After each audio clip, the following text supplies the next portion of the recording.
Hello friends, welcome to my YouTube channel ITI mentor. बिना time waste करते हुए आज हम अपना टॉपिक जो है उसके बारे में डिस्कस करते हैं। आज का जो हमारा टॉपिक है वो है हम किसी भी सीरीज या पैरेलल कनेक्शन को कैसे पहचाने किसी सर्किट में। मतलब हम कैसे पहचाने किसी सर्किट में जो हमारे दिए गए रजिस्टर हैं यानी प्रतिरोधक हैं वो श्रेणी में जुड़े हैं या समानांतर क्रम में जुड़े हैं। देखिए, इसके लिए पहले हम बात करते हैं श्रेणी यानी सीरीज की। इसमें हमने 3 प्रतिरोधक लिए जिनका प्रतिरोध R1, R2 और R3 है। ये हमने एक सेल से जोड़ दिया, ठीक है, तीनों सीरीज में। अब पता कैसे चला वो देखो, यहाँ पे करंट I फ्लो कर रहा है, करंट, ठीक है। ये करंट इसमें देखो I की जो भी वैल्यू होगी करंट की, विद्युत धारा की, वो R1 में भी उतनी देखो विद्युत धारा गई, अब R2 में भी उतनी ही विद्युत धारा गई और R3 में भी उतनी ही विद्युत धारा निकली। यानी अगर आप करंट देखो तो तीनों ही प्रतिरोधकों में करंट जो है वो समान है, यानी विद्युत धारा समान है।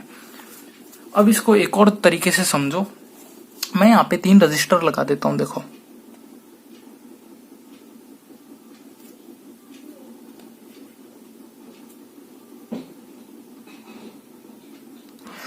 यहाँ पे मैंने ये 3 रजिस्टर लगा दिए। अब गौर से देखो, इस रजिस्टर का यानी प्रतिरोधक का एक सिरा इस दूसरे वाले प्रतिरोधक के एक सिरे से जुड़ा है, यानी इन दोनों का एक एक सिरा जुड़ा है और इन दोनों का एक एक सिरा जुड़ा है।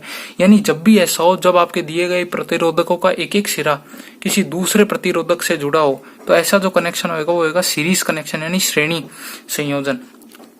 अब आप में से कोई कह रहा होगा कि इसमें तो आपके दोनों ही सिरे जुड़े हैं, तो ये कैसे हुआ? लेकिन मैंने क्या बात करी, अगर आप इसके रिस्पेक्ट में देखो तो ये इससे तो एक ही सिरा जुड़ा है और इससे देखो तो इससे तो केवल एक ही जुड़ा है, इससे तो केवल एक ही जुड़ा है और इससे भी केवल एक जुड़ा है।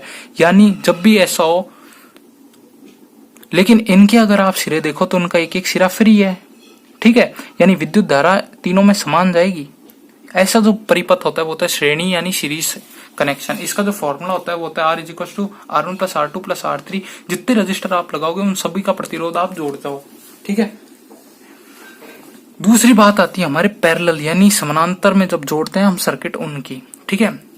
इसमें भी मैंने एक सर्किट बनाया है, इसके 3 रजिस्टर मैंने पैरेलल में जोड़ दिया, R1, R2 और R3 उनका प्रतिरोध है, ठीक है। सेल से करंट फ्लो हुई I। अब देखो यहां तक तो करंट जो है वो I ही रही, आगे देखो क्या हुआ, ये 3 रस्तों में बट गई। पहले में मान लो I1 करंट गई, दूसरे में मान लो I2 करंट गई और तीसरे में मान लो I3 करंट गई। यानी जो पहला रजिस्टर है उसमें से I1 करंट जाएगी, दूसरे वाले रजिस्टर में से I2 करंट जाएगी और तीसरे वाले रजिस्टर में से I3 करंट जाएगी। अब ये करंट देखो यहाँ तक तो अलग अलग रही है, लेकिन जैसी इस बिंदु पे आएगी तो ये वापस I1, I2, I3 जुड़ जाएगी। अब देखो गौर से हुआ क्या था, I जो थी वो 3 में बटी थी, I1 में, I2 में और I3 में। अगर इन तीनों को ही मैं जोड़ दूं तो वापस हमें I मिल जाएगा। तो देखो इस बिंदु पे आके ये वापस मिल गया, यानी वापस हमें I मिल गया। जैसा कि इस सर्किट में हुआ, यदि आपको ऐसी ही किसी सर्किट में जो क्वेश्चन में दिया वो देखने को मिल जाए, यानी वो समानांतर यानी पैरेलल सर्किट होएगा। अब इसको आपको मैं रजिस्टर से समझाता हूँ, ठीक है। ये मैंने 3 रजिस्टर रख दिए।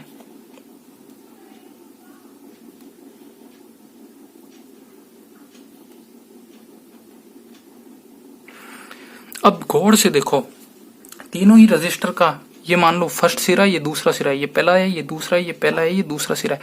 तीनों का ही पहला सिरा आपस में जुड़ा हुआ है और तीनों का ही दूसरा सिरा आपस में जुड़ा हुआ है। जब भी ऐसा आपको देखने को मिले यानी वो एक पैरेलल सर्किट है। इसका एक और जानने का तरीका क्या है, देखो, जब भी पैरेलल सर्किट होएगा वहां पे नोड्स देखो। नोड मतलब जब भी 2 तार आपस में जुड़ते हैं ना, उस पॉइंट को हम बोलते हैं नोड। जब भी 3 या 3 से ज्यादा तार जुड़े, उस नोड में जो हम बोलेंगे कि वो जो नोड है वहां पे आपको पैरेलल कनेक्शन देखने को मिलेंगे। देखो कैसे, यहां तक देखो एक सिंगल वायर है यानी एक ही तार है। अब यहाँ पे देखो नोड आ गया, यानी कि 3 में बट रहा है तार, यानी यहाँ पे 3 तार जुड़ रहे हैं। जब भी ऐसा हो वहां पे हमेशा समानांतर यानी पैरेलल कनेक्शन होएगा। अब देखो यहाँ पे भी 3 है, यानी कि यहाँ पे भी हमें हमेशा समानांतर यानी पैरेलल कनेक्शन मिलेगा, ठीक है। तो आज की इस वीडियो में हमने देखा कि हम कैसे पहचाने कि दिया गया परिपथ में जो हमारा रजिस्टर है वो श्रेणी में जुड़े या पैरेलल में यानी कि सीरीज में जुड़े या फिर समानांतर में, ठीक है। अगर आपको इस वीडियो से लगता है कि ये आपके लिए हेल्पफुल है तो इस वीडियो को प्लीज लाइक करें, शेयर करें और चैनल को जरूर सब्सक्राइब करें। Thank you.